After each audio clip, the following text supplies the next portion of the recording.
Is a professor of peace and conflict resolution at the American University. He recently returned from Palestine and spent time in occupied West Bank. He joins us now live from Washington, D.C. Professor, I'm curious about your trip, firstly. Did you see anything there in Gaza, in the OWB, that helped contextualize why the powers that be are so heavily engaged in armed combat? Thank you. Again, I came back probably about a month ago, before this most recent escalation.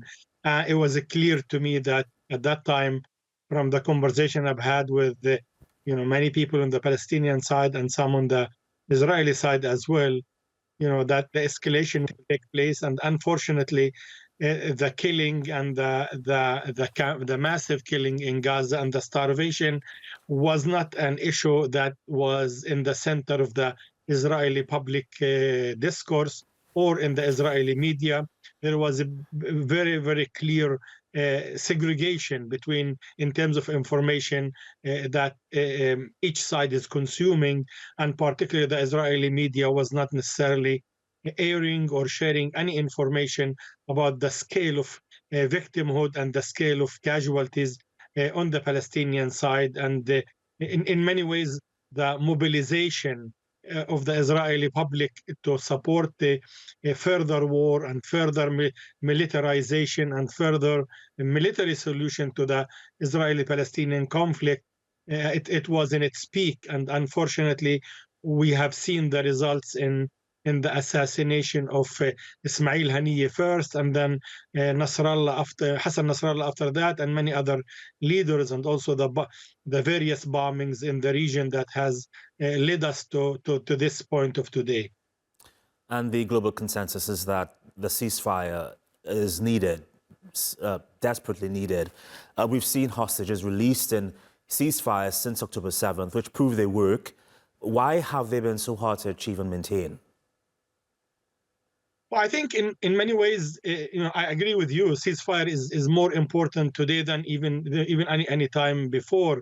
We're on the brink of a total war in the Middle East in general, and I think we arrived here for one primary reason, as majority of the analysts agree. Even the U.S. government leaders have indicated to some extent that no one is able to control Netanyahu, the Prime Minister of Israel, who, with his coalition of right-wing religious party, Smotrich and Beni Gvir, have been pushing since October 7 for a military solution for the Israeli-Palestinian conflict, instead of seeking a diplomatic and negotiated agreement with the Palestinian.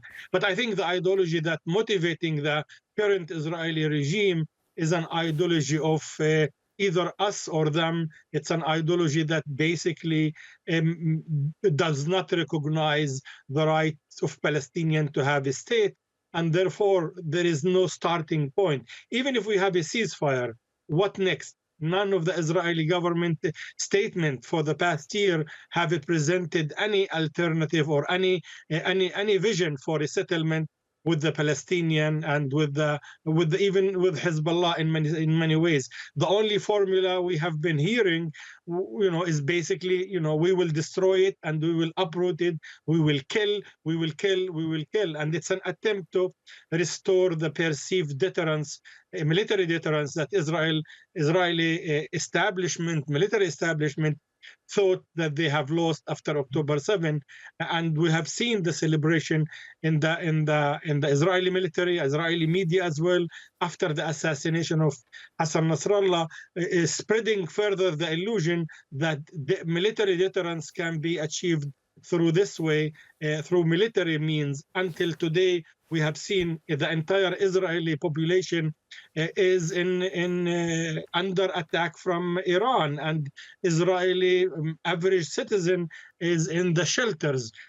So the whole concept of military deterrence does not work under the current circumstances. So we do need to go back to diplomatic table, to diplomacy, and to save the ceasefire and allow a political solution to emerge. We'll have to leave it there, Professor, but thank you so much for your contribution. We appreciate it. Thank you. Thank you.